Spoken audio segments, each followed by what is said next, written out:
Hello అండి అందరికీ welcome to Padma Prasad vlogs. చక్కగా దేవి నవరాత్రులు వచ్చాయి కదా, ప్రసాదాలు ఏం చేయాలి అని హడావిడి పడుతూ అవి చేస్తూ ఇవి చేస్తూ కాకుండా ఇలా సింపుల్గా అయిపోయే ప్రసాదాలు చేసి పెట్టండి. రుచి బాగుంటుంది. దేవుడికి నివేదించాక మనం తింటే ఇంకా బాగుంటుంది. త్వరగా ఎలా చేసుకోవాలో చూసేద్దామా. కడాయి పెట్టుకొని కడాయిలో 1 స్పూన్ దాకా నెయ్యి వేసుకొని ఒక చిన్న కప్పు బొంబాయి రవ్వ వేసి రంగు మారకుండా మంచి అరోమా, అదే అండి బొంబాయి రవ్వలో ఉండి పచ్చివాసన పోయి మంచి సువాసన వచ్చేదాకా రవ్వని మంచిగా వేయించుకుందాం. రవ్వ ఎంత బాగా వేగితే అంత బాగుంటుంది ఈ రవ్వ కేసరి. గుర్తుపెట్టుకోండి. చూడండి, రవ్వ ఎక్కడా రంగు మారలేదు కానీ మంచి సువాసన అయితే వస్తుందండి. చాలు, రవ్వ అయితే కనుక బాగా వేగింది. ఇప్పుడు దీంట్లోనే నీళ్ళని పోసుకుందాము. రవ్వని మంచిగా కుక్ చేసుకోవడానికి 1 కప్పు రవ్వ వేసాను, 5 కప్పులు నీళ్లు పోసానండి. 1కి 5 పోస్తే ఈ రవ్వ కేసరి చాలా బాగుంటుంది. మృదువుగా నోట్లో వేస్తే ఇట్టే కరిగిపోతుంది, అంత రుచిగా ఉంటుంది.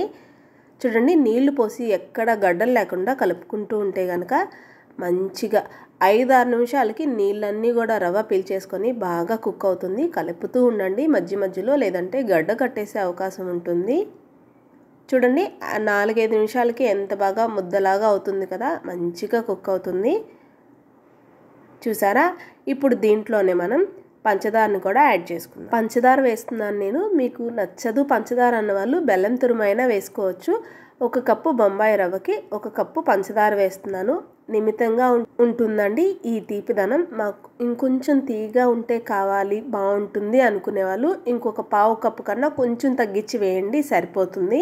పంచదార వేసుకున్నాక మొత్తాన్ని కలిపితే మళ్ళీ కొంచెం పలచబడుతుంది.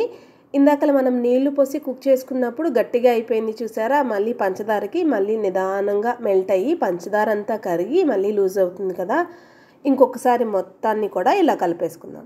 ఎక్కడ పంచదార గడ్డలు లేకుండా చూసారా, మంచిగా కలుపుకున్నాం కదా. ఇప్పుడు దీంట్లో నేను చిటికెడు ఫుడ్ కలర్ వేస్తున్నానండి. ఇది కంప్లీట్గా ఆప్షనల్.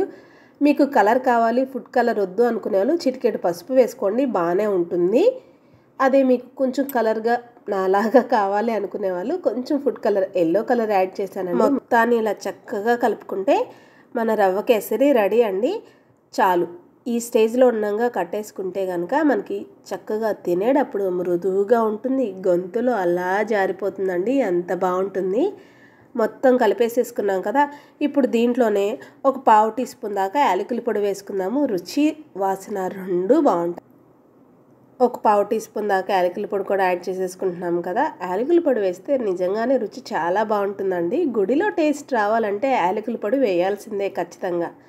ఇప్పుడు దీంట్లోనే 1 టీ స్పూన్ దాకా నెయ్యి వేసుకుంటున్నాను. నెయ్యి రవ్వ కేసరిలో ఎంత పడితే అంత బాగుంటుందండి.